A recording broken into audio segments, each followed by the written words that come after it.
और इस बीच रायपुर से बड़ी खबर आपको बता दें, मुख्यमंत्री विष्णुदेव साय के विदेश दौरे का 7वां दिन है। सीएम साय ने निवेशकों से संवाद किया। दक्षिण कोरिया के उद्यमियों से चर्चा करने वाले हैं सीएम। और छत्तीसगढ़ नीति के तहत निवेश के अवसर उपलब्ध हैं। आईटी फार्मा सेक्टर में कोरियन निवेश की संभावना है।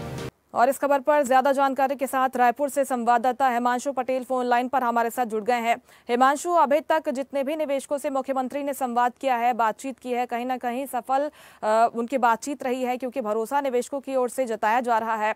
आगे 7वें दिन किन निवेशकों से बातचीत कर सकते हैं, किन सेक्टर्स पर फोकस रहेगा? इस तरह से लगातार जो है मुख्यमंत्री के दौरे का 7वां दिन है। वहीं दक्षिण कोरिया के सियोल में निवेशकों और गोलमेज बैठकों में सीएम जो है शामिल हुए और लगातार उनसे बातचीत की कर। और हमने बताया था जिस तरह से लगातार अलग अलग क्षेत्रों में मुख्यमंत्री शायद प्रयास कर रहे ताकि छत्तीसगढ़ की तो मुख्य विकास में जो भूमिका है वो तेजी से आगे बढ़ सके। उद्यमी है वो ज्यादा से ज्यादा छत्तीसगढ़ में अपने रुझान दिखा सके। इसी कड़ी पर छत्तीसगढ़ औद्योगिक नीति 2024-30 के तहत उद्यमियों के लिए निवेश से लगातार मुख्यमंत्री अलग अलग उद्यमियों से मुलाकात कर रहे हैं, उन्हें आमंत्रित कर रहे हैं छत्तीसगढ़ आने के लिए। वहीं IT, electronic, semiconductor, pharma, textile sector में जो निवेश करने के लिए वो लगातार उनसे प्रयास करवा रहे हैं। और जिस तरह से छत्तीसगढ़ इन्वेस्टर कनेक्ट कार्यक्रम के तहत दक्षिण कोरिया के उद्यमी से आज चर्चा करेंगे। और कल सियोल में आयोजित निवेशक गोलमेज बैठक का अंतिम दिन था। वहीं लगातार मुख्यमंत्री का प्रयास यही है कि छत्तीसगढ़ में कहीं ना कहीं उद्यमियों का रुझान ज्यादा हो सके। तो छत्तीसगढ़ की औद्योगिक नीति को लेकर वो लगातार चर्चा कर रहे हैं, यहाँ के उद्यमी औद्योगिक नीति को लेकर जानकारी साझा कर रहे हैं।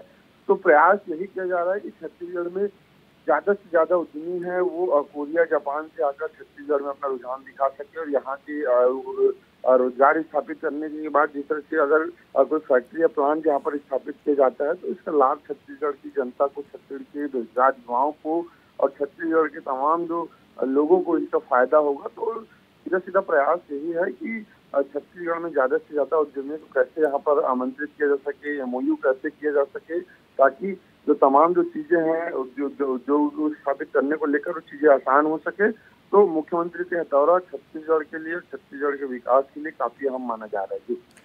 बिल्कुल, निश्चित तौर पर हिमांशु। और अगर दक्षिण कोरिया की बात करें तो आईटी और फार्मा में अच्छा काम वहां पर हो रहा है, कई इंडस्ट्रीज हैं वहां पर। क्या वहां से अगर निवेश का भरोसा मिलता है तो छत्तीसगढ़ में इन सेक्टर्स में उद्योग डेवलप होंगे आगे?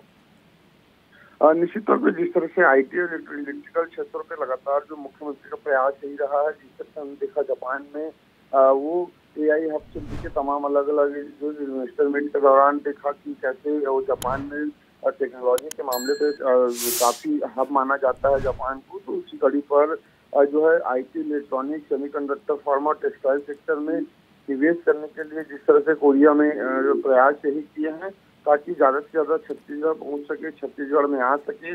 और छत्तीसगढ़ की उद्यमी है वो उनसे मोटिवेट होकर और ज्यादा से ज्यादा छत्तीसगढ़ की जो उपलब्धता है, तमाम जो चीजें हैं उनको और ज्यादा वृहद रूप से बढ़ा सके। तो प्रयास यही है कि हर वो क्षेत्र पे छत्तीसगढ़ को आगे बढ़ाना है ताकि आज के जनरेशन के हिसाब से उसे अपडेट कैसे किया जा सके। उसी कड़ी पर उद्यमी है वो यहाँ कर अपना जो प्लांट है या अपना उद्योग है वो स्थापित कर सके।